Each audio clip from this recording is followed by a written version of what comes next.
guys won't believe what is there in this box.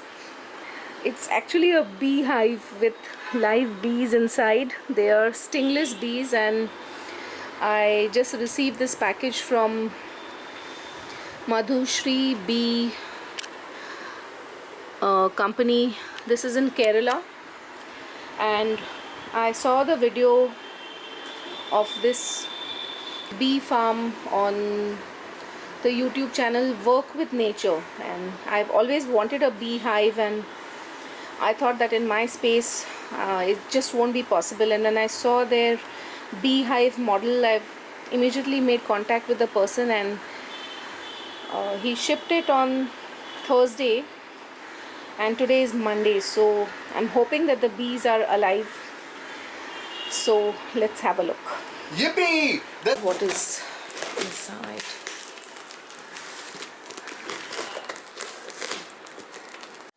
Okay, so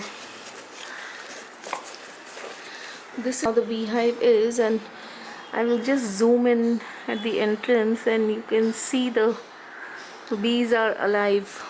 Wow. I think put a small net here, which I'll have to remove so that the bees can get out.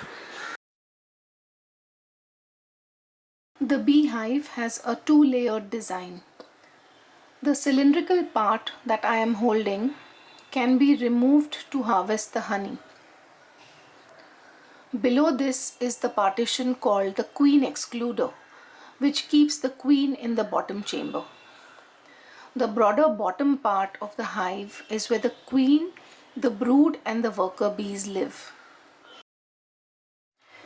I have placed the beehive in window number 3, which was earlier called the monkey window, and currently I'm going to be calling it the flower window or the bee haven, because I have lots of flowers like marigolds, zinnia, and my first ever sunflower also blooming.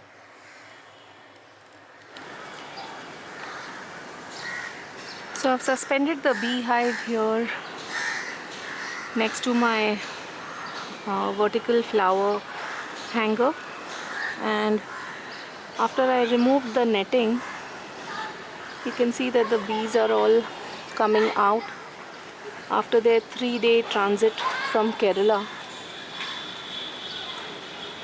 and I'm thrilled that they're alive, and Binu has done a wonderful job packaging this hive. They've all come intact, and I'm really happy. On day 2, the entrance of the beehive was buzzing with activity. I also saw some bees leaving with some yellow material, and I thought, oh no, these guys are packing their bags and leaving. And Binu told me that this is actually the waste material from inside the beehive. Now, since they were in an enclosed environment for 3 days, there must have been a buildup of waste material which they are removing now.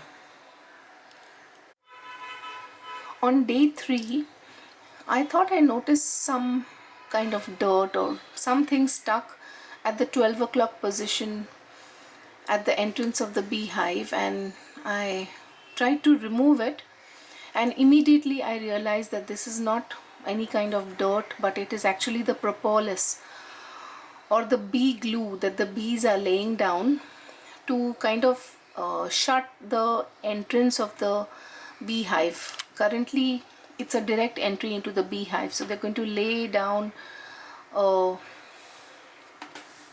pipe like structure so that the access is not direct. Like, they will have to enter from the bottom and then take a turn and get into the hive, if you get what I just said.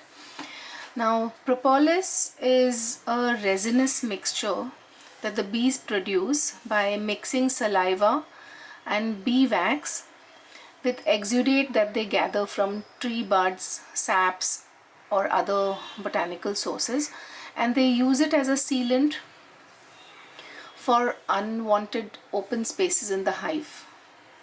It is also used by Binu to glue together two parts of the wooden hive.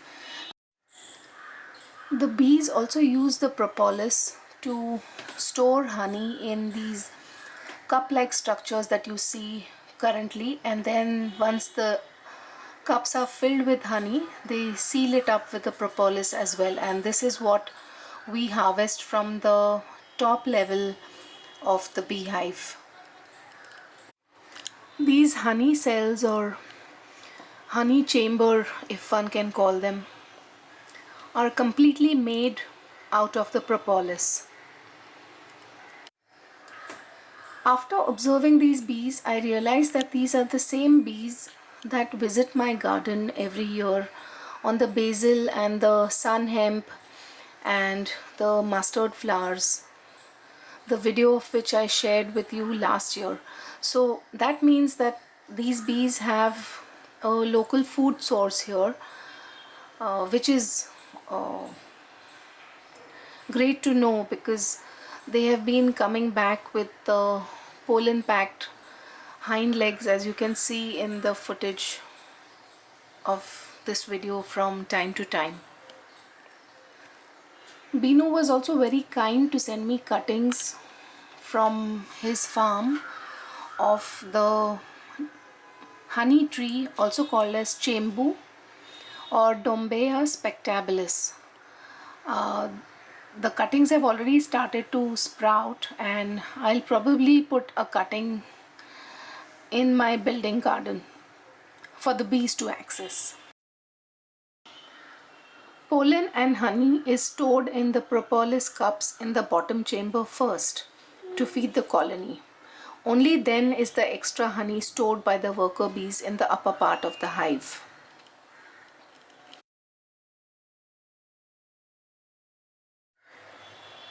By day 4, some amount of progress has been made by the worker bees, and you can see that the propolis is jutting out a little bit more than the previous day, and a few of the bees are even coming outside and working to cover up and do the patchwork.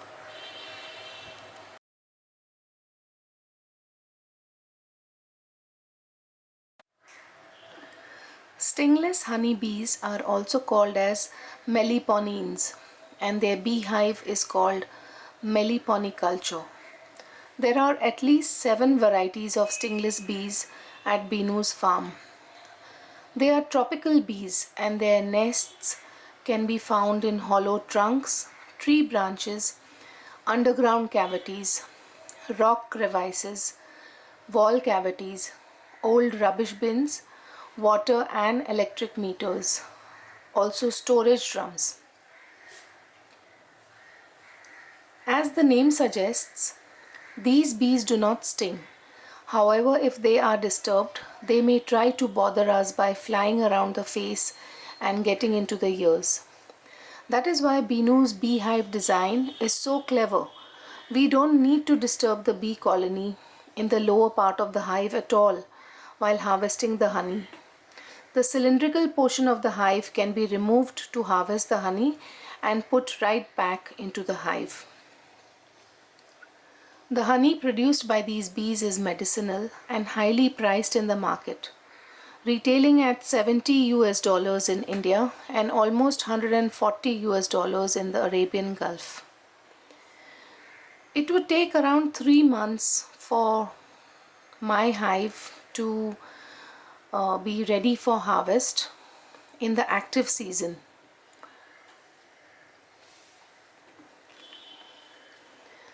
Binu has some beehives on his farm that are almost 40 years old. He says these bees do not have diseases. Another great feature about these bees is they do not leave the hive or swarm if there are multiple queen cells within the beehive. From what I understood, the active queen is not threatened by the other queen cells when they hatch, as these do not mate with the drone. Very fascinating to be able to watch and film the hive activity from so close. It is my first experience with a beehive. I have a lot to observe and learn. I will be sharing valuable information as I collect more video footage and information from Binu's first-hand experiences. In the next part of the video, I am sharing footage of Binu's bee farm in Kerala. And please contact Binu if you would like to order your beehive if you are in India.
I hope you enjoyed this video as much as I did filming it and editing it. And happy gardening, everyone.